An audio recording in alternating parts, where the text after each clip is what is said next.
Ce programme vous est offert par Illico Cash.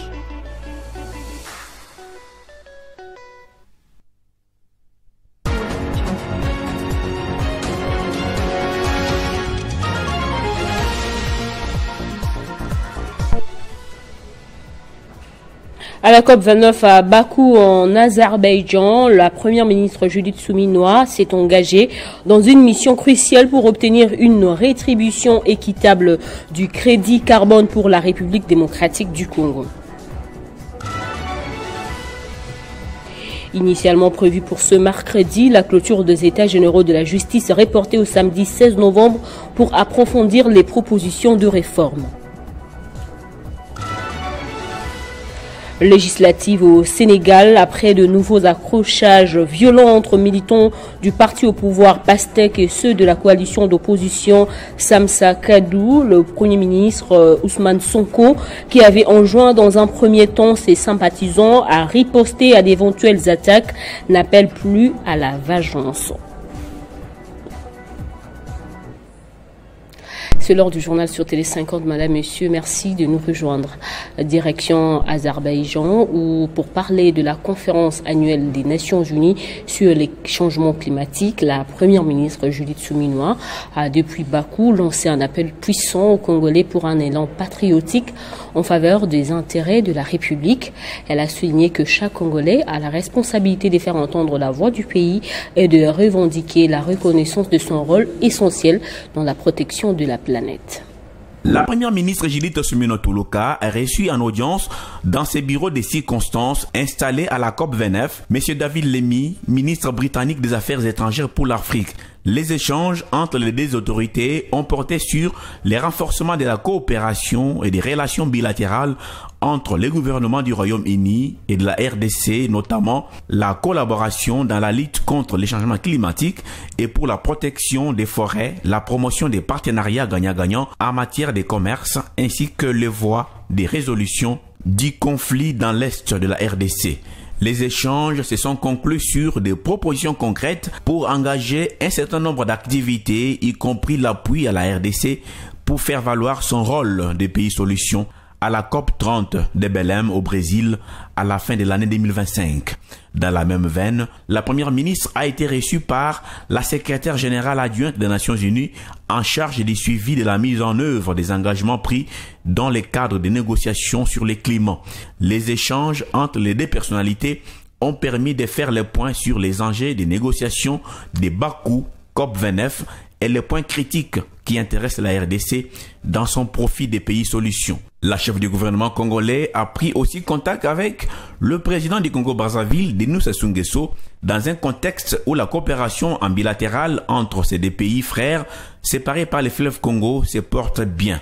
En outre, elle a aussi pris contact avec le président du Ghana, pays dont la RDC envisage les liens diplomatiques encore plus forts. Heureusement au pays, la clôture des États généraux de la justice, initialement fixée aujourd'hui, a été repoussée de 72 heures pour permettre aux participants de poursuivre leurs travaux en atelier. Cette décision a été annoncée par le ministre d'État en charge de la justice, Constant Mutamba, après le dernier panel afin d'approfondir les propositions à formuler. La justice est transversale et nous avons voulu faire participer tout le monde, contrairement aux travaux de 2015 où seuls les élites avaient été sélectionnées, a-t-il déclaré.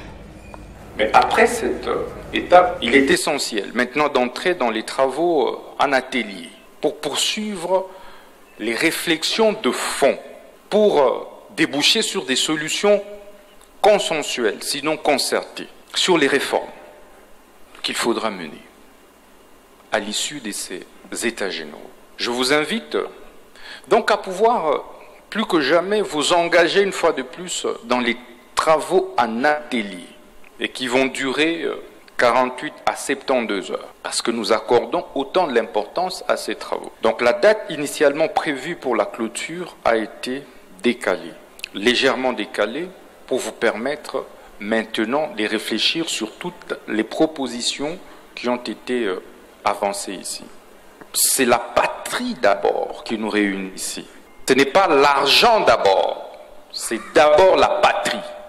Donc il fallait avoir de l'audace et du courage pour pouvoir organiser ces états généraux dans les meilleures conditions que possible. Donc je demande votre indulgence pour éventuellement la modicité de la prise en charge. Et que pour le reste, vous puissiez considérer que c'est le sacrifice que vous consentez autant que nos soldats et militaires au fond consentent pour la patrie. Donc sacrifions-nous pour la République. Et ceci va nous permettre de sortir d'ici avec une nouvelle image de notre justice. Et à travers les rues de Kinshasa, les réactions fusent dans tous les sens au sujet de ces états généraux de la justice. Les Kinois attendent beaucoup de ces assises en termes de résolutions. La majorité de ceux qui ont été approchés appellent à des réflexions rationnelles pour une justice impartiale. Leurs propos ont été recueillis par Héritier Ntamboa. Nous attendons beaucoup de ces états généraux-là, parce que nous savons que la vie de tout un chacun de la population congolaise en dépend. Comme tout malade, avant qu'une thérapie ne soit administrée, il faudrait faire un bon diagnostic. Nous attendons, la première des choses, que notre justice devienne véritablement indépendante, pas comme une justice inféodée par le pouvoir exécutif. Aujourd'hui, vous avez vu des gens qui ont perdu leur maison, les gens, les innocents qui sont incarcérés, la population congolaise qui est en détresse suite aux arrêts qui ne sont pas ou qui compromettent la vraie justice. Si réellement nous pouvons accepter aujourd'hui que la justice soit rendue, pas pour les forts, mais pour tout le monde et pour les faibles, parce que la justice a été faite pour protéger les faibles, nous estimons que les états généraux valent la peine que ça soit organisé. Il faut une thérapie de choc. Là, vraiment, je suis emboîté par ses propres propos parce que cette justice, pour être guérie, ça demande une conscience collective. Ça fait tant d'années que la RDC souffre de cette justice et de deux poids, deux mesures. C'est une affaire de nous tous, de tous les Congolais. Il faut qu'on tienne compte des faibles. Nous devons revoir cette justice pour que cette justice puisse être réellement un outil au service de la population.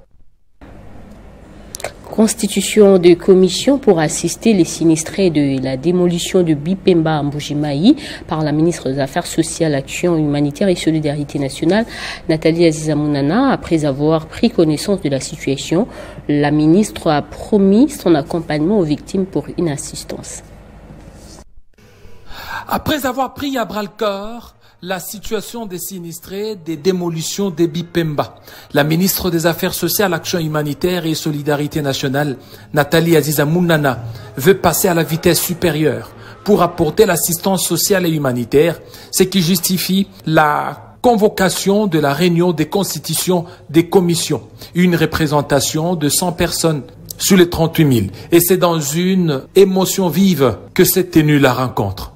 Au nom du gouvernement national, la ministre des Affaires sociales a prêté une oreille attentive aux victimes qui se sont exprimées sans gêne. Veuve sans emploi, actuellement j'ai 67 ans, au 3e âge, que puis-je faire? Encore, toutes les démarches ont été menées. Moi ici, je n'ai reçu aucun rond. Je me retrouve devant cette méchante démolition. Je ne sais pas à quel sein me vouer. Et sur place, plusieurs cas ont trouvé solution en attendant la grande assistance sociale et humanitaire. Le gouvernement de la RDC, à travers les affaires sociales, a pris en charge les obsèques de ce sinistré qui a perdu son père des suites des démolitions. Très émue, Aziza Mounana dit qu'elle est venue identifier, évaluer, assister, accompagner le plus vite possible les familles. C'est après avoir pris contact avec les services de sécurité et des renseignements de la province. Après entretien avec les victimes, Nathalie Aziza Mounana s'est rendue sous les lieux pour constater la désolation et dommages, voir dans quelle mesure l'assistance sociale et humanitaire sera assurée par le gouvernement souminois le plus vite possible. Car le chef de l'État, Félix-Antoine Tshisekedi Tshilombo, tient à la réhabilitation des sinistrés de Bipemba, où il y a 802 foyers, 38 000 personnes sur 35 hectares qui attendent assistance. Insécurité dans la partie est de la RDC, une forte mobilisation a eu lieu depuis la Belgique, précisément devant le Palais Royal, où la diaspora congolaise a exprimé son indignation face à la guerre que prévaut dans le pays. Dans leur lettre ouverte adressée au roi de la Belgique, ils ont souligné que la RDC a perdu 116 communes et que plus de 5 millions de Congolais vivent dans des camps de déplacés dans des conditions inhumaines. C'est effectif désormais. Les entreprises privées avec lesquelles le ministère du portefeuille de l'État réalise des transactions à propos de leurs actifs vont devoir s'accorder des préférences en termes de besoins et commandes. Ceci permettra les unes et les autres d'augmenter leur chiffre d'affaires et booster le contenu local. Les détails dans ce reportage. Étoffé par les experts du ministère du portefeuille tenu par Jean-Lucien Boussa et ceux de la RSP dirigés par Miguel Cachal, ce protocole d'accord est considéré comme étant un cadre permanent qui établit une passerelle de collaboration, d'accompagnement mutuel et de partage d'informations pour la mise en œuvre des préférences interentreprises. Il s'agit justement des entreprises privées avec lesquelles celles du portefeuille de l'État réalisent des transactions sur leurs actifs. Selon l'esprit de ce document, chaque entreprise du portefeuille de l'État doit orienter prioritairement ses besoins et commandes vers d'autres sociétés commerciales de l'État à compétences égales, à en croire les explications de Maître Didier Kachala, directeur des opérations à l'ARSP. Il était essentiel que dans le cadre de la sous-traitance, parce que c'est de la sous-traitance qu'il s'agit, c'est pourquoi vous voyez l'ARSP être associé au ministère du portefeuille, pour que dans le cadre de ces transactions, les activités de sous-traitance soient canalisées aussi vers les entreprises du portefeuille de l'État. Et aujourd'hui, on a concrétisé les travaux qu'on a commencés ensemble pour mettre en place un cadre permanent de concertation qui puisse permettre que nous puissions échanger des informations. On rappelle, c'est sur proposition du ministre du portefeuille que le gouvernement de la République avait adopté le 19 juillet 2024 la mesure portant collaboration interentreprises du portefeuille. En clair, Jean-Lucien Boussa avait suggéré que les entreprises du portefeuille s'accordent des préférences en matière de produits et services générés par les unes et les autres. Cette énième réforme qui connaît le concours de l'autorité des régulations de la sous-traitance dans le secteur privé est désormais une réalité et une opportunité à la fois pour les entreprises publiques de booster leur chiffre d'affaires et se mobiliser dans le même temps pour saisir cette aubaine qu'offre cette nouvelle approche initiée par le patron du portefeuille congolais. En séjour à Bukavu, dans le sud Kivu, les directeurs des ressources humaines de la Direction générale de douane et Axis, Mukinge Mabi, a procédé au lancement de la formation des agents en douane. Cette cérémonie s'est tenue en présence du directeur provincial de la 2GDA. Pendant 6 mois, ces agents seront outillés pour une mise en niveau dans la matière douanière avec comme objectif principal de maximiser davantage les recettes de l'État congolais, conformément à la vision du chef de l'État, Félix Tshisekedi. Accueilli par le directeur provincial de la DGDA Sud Kivu, Lévi Bwana Kitoko, les agents remercient vivement l'engagement du directeur général de la DGDA, KBC Moussangu Bernard, l'homme qui ne ménage aucun effort afin que l'administration douanière aille de l'avant. Le directeur provincial de la DGDA a d'entrée des jeux demandé aux apprenants d'être assidus et attentifs afin de permettre au formateur Bernard Ngoué de bien faire son travail. La formation qui débute ces jours est une conséquence de plusieurs plaidoyers initiés par la direction provinciale et la délégation syndicale de la DGDA Sud Kivu dans le but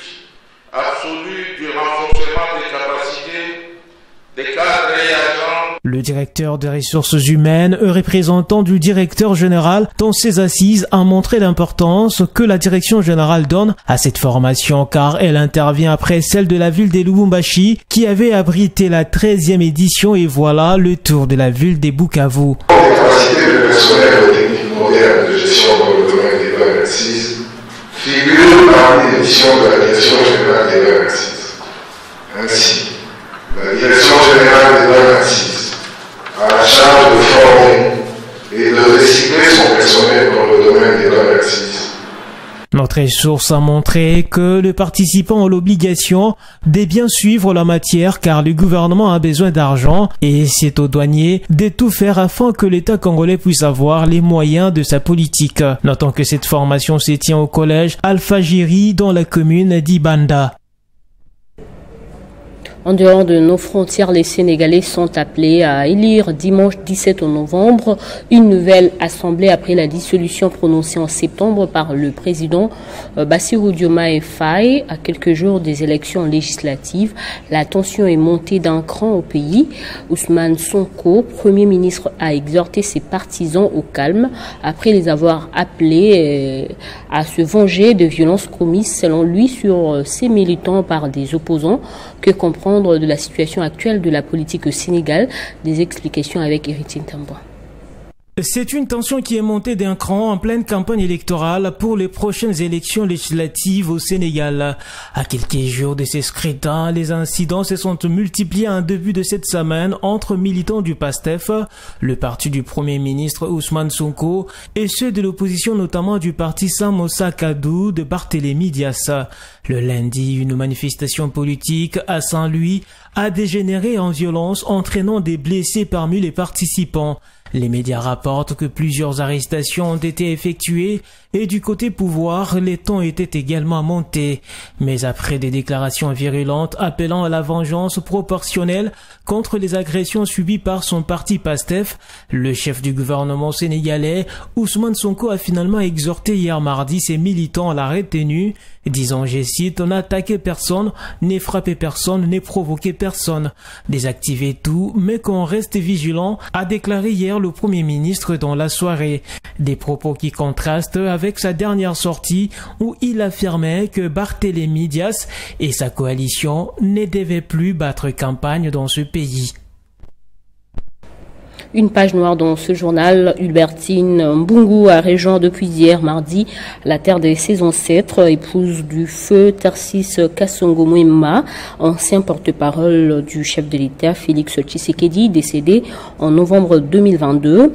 Elle était également journaliste à la RTNC, comme son mari.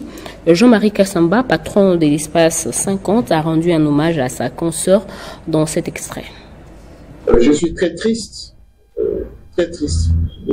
d'apprendre aujourd'hui la mort de Hubertine Kasongo Mbungu Mwema,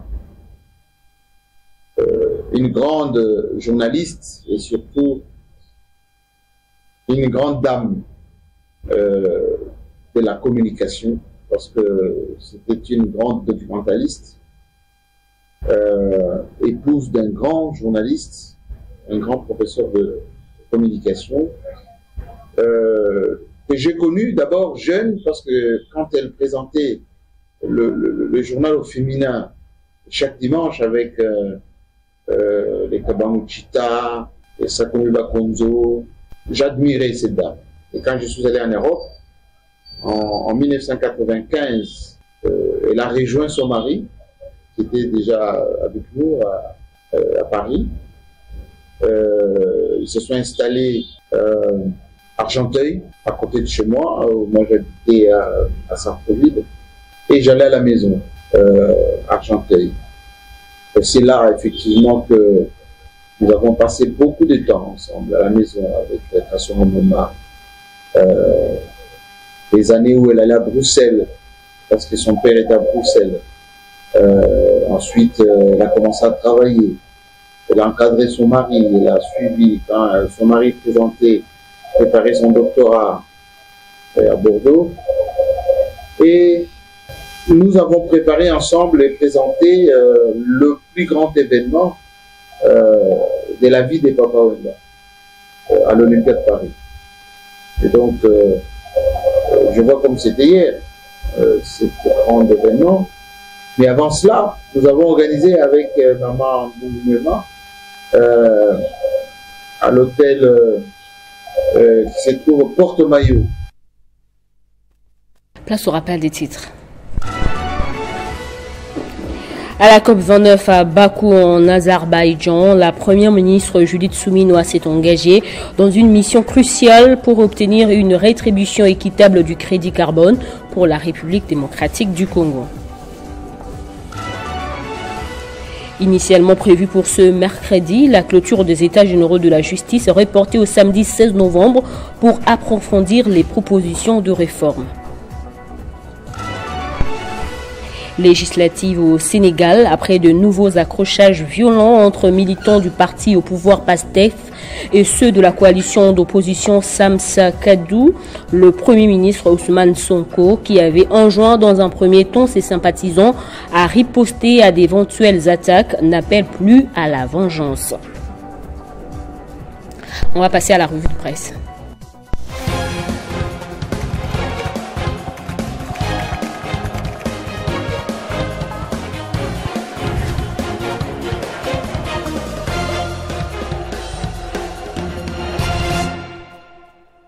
C'est avec Nathan Diamoté que nous allons découvrir d'autres facettes d'actualité. Bonjour Nathan. Bonjour Bédrine et bonjour également à tous ceux que nous suivent à travers la RDC dans le monde.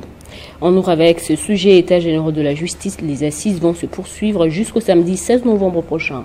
Effectivement, Bédrine, les participants à ces assises des États généraux de la justice vont devoir rester encore jusqu'au samedi 16 novembre prochain pour justement encore réfléchir sur des réformes qui doivent être faites justement à l'issue de ces assises. Eh bien, Bédrine, Info 27 entre en lice et cite le ministre de la Justice, Constant Mutamba, qui affirme, je cite, la justice est transversale et nous avons voulu faire participer tout le monde, contrairement aux travaux de 2015 où seules les élites avaient été sélectionnées. Selon le ministre de la Justice, note ce portail Bédrine, cette approche inclusive renforce la transparence dans les colonnes de ces quotidiens. Constant Mutamba révélait que le président Félix Tshisekedi, satisfait de ces formats, encourage cette réflexion collective pour exposer le problème de la justice congolaise. Après les échanges en plénière qui se sont achevés mardi dernier, relève le journal Eco News. Bédrine, les participants se sont repartis en 9 commissions pour justement traiter des problèmes qui gangrènent la justice congolaise. Cet hebdomadaire fait également savoir que les diagnostics est partagé par l'ensemble des intervenants selon lesquels la justice en RDC est dans un état préoccupant. Problème justement d'indépendance, dysfonctionnement administratif, corruption, inaccessibilité aux services judiciaires et manque de moyens sont autant des symptômes dénoncés, ajoute ce même tabloïd. De son côté, le journal Forum des As, Bédrine, rappelle que ces assises ont été lancées le 6 novembre courant par le président Félix Tshisekedi sous le thème « Pourquoi la justice congolaise est-elle malade? Quelle thérapie face à cette maladie ?» Elles ont pour objectif d'identifier les défis du système judiciaire et d'en proposer des solutions. Et votre deuxième sujet, c'est la problématique liée aux embouteillages à Kinshasa. Des voix s'élèvent de plus en plus, tandis que la population continue de galérer. Effectivement, Bédrine, de nombreuses personnes réagissent ces derniers temps face à cette problématique. Les médias en ligne, Wise.cd entre en ligne, c'est écrit, et sur sa ligne, tel que vous voyez, embouteillage à Kinshasa, Martin Fayulu propose des pistes, des solutions pour ce média en ligne. Bédrine, l'ancien candidat à la présidentielle aux 2 échéances électorales passées, propose plutôt un chapelet des questions aux autorités étatiques du pays sur ces problèmes d'embouteillage qui ne cessent de battre son plein dans la mégapole Kinshasa. Il poursuit également que cet acteur politique des tailles en RDC a pointé du doigt le régime en place et propose des solutions selon lui, je cite, une équipe d'incompétents et des prédateurs. Le peuple congolais, réveille-toi, la solution, désigner des dirigeants compétents. Ils résoudront les embouteillages en réhabilitant les artères de Kinshasa, en asphaltant justement davantage d'avenues, en installant de feux de circulation au grand carrefour, en procédant au curage des caniveaux, en disciplinant les automobilistes et surtout en élaborant un plan d'aménagement urbain complet. Fin des citations d'un média à un autre. Bédrine, média Congo.net rapporte qu'il est urgent de revoir les stratégies de gestion de la la circulation à Kinshasa. La simple interdiction des arrestations ne suffit pas à résoudre un problème aussi complexe. Des mesures structurelles doivent être prises pour améliorer les infrastructures, développer les transports en commun et promouvoir des modes de transport alternatifs. Voilà qui met fin à notre revue de presse de ce mercredi. Bédrine Kenge. Merci Nathan. C'est moi qui vous remercie. C'est la fin également de cette édition. Restez avec nous pour plus d'infos.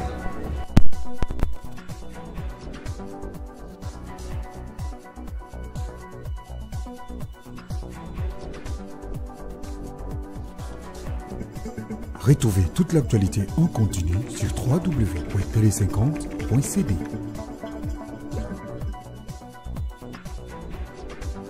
Ce programme vous a été offert par Illico Cash.